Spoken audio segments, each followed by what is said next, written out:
Friends, ஆஹா கல்யாணம் serial next பிரேமோ என்ன மாதிரியான ட்விஸ்ட் ஆக்க போகுதுன்னு பார்க்கலாம்.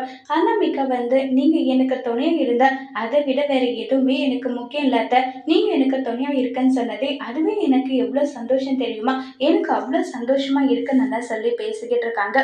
இப்ப விஜயோட மனசை மாத்துறதுக்கான வழி என்னவோ அதை மட்டும் தான் நம்ம பார்க்கணும். அதுக்கு என்ன வழியோ அதை நம்ம பார்க்கலாம்னு சொல்லிட்டு சொல்றாங்க.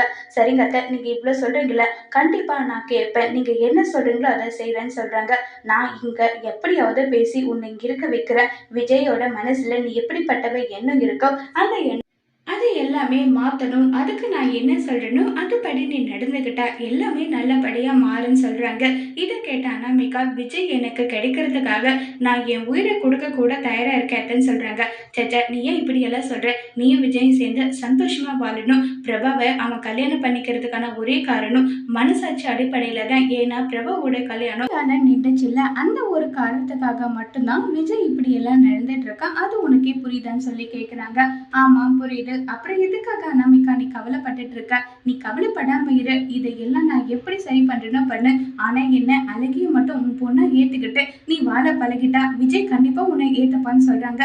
இதை கேட்ட அனாமிகா என்ன பதில் சொல்றதுன்னு தெரியாம இருக்காங்க. இப்ப அனாமிகா என்ன பதில் சொல்ல போறாங்கிறத வரப்போற எபிசோட்ல வெயிட் பண்ணி பார்க்கலாம்.